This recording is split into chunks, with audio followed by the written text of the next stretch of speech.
I spent 3.5 years in my first job trying to learn the language. Then I spent 9 years in another job starting from the bottom, sorting the rubbish. Then I worked my way up all the way to becoming a manager, but I still felt broke. So if you feel like you're working hard but you're not getting anywhere, I'm going to tell you why in this video. In my previous video we patched the leaks, but today I want to talk to you about the big traps that can steal years from you. I waste my 20s coming from work home just so I can drink the beer and play the games. Why?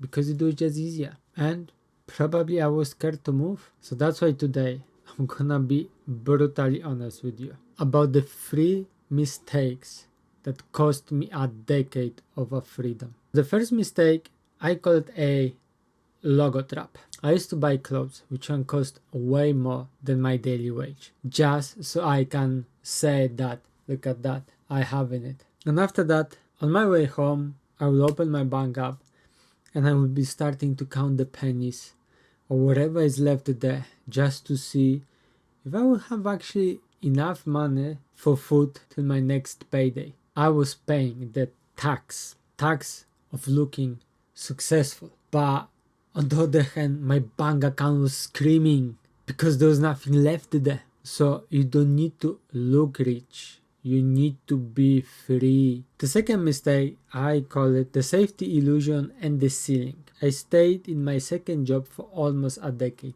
I learned management, I learned organization, I learned customer service, I learned many things over there. But at some stage, I just end up hitting the ceiling, because the people above me, they wouldn't let me to go higher, because they know that if I will start progress more, then I might take them position, so they will lose the money, I might take all that from them. Yes, I was safe.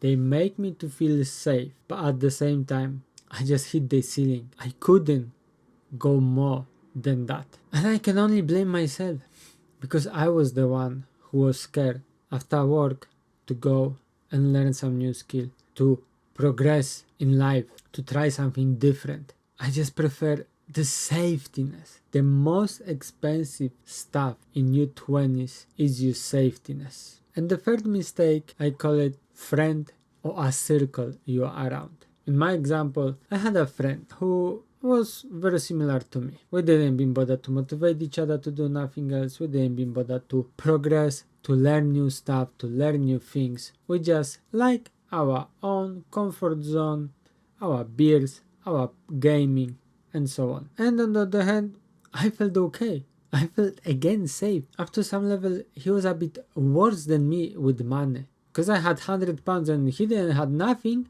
I felt better. I felt that I'm doing better in life than him. Your surrounding can either make you or break you. My parents weren't rich.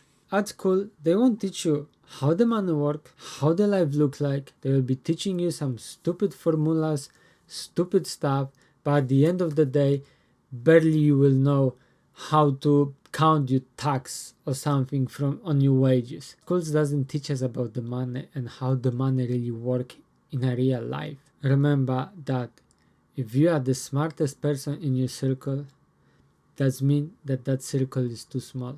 And because of that, I thought that I will need some miracle in my life, lottery winning or something. But no, I didn't need anything like this. I just need to stop sabotaging myself. I just simply need to see the truth. And that's why I built my Spend Smart application. I just need something simple that's gonna show me where my life is leaking without any complex jargon. If you are stuck in your 20s and you are tired of counting pennies, start with my 7-day money clarity challenge, because it's a workbook that I wish to have it in my 20s when I was sorting the rubbish. The link will be down below. So now you know the traps. But now you need to know as well how to actually build a boring foundation of wealth that can stick with you. So watch this video and I will show you a simple 3-way system that actually works.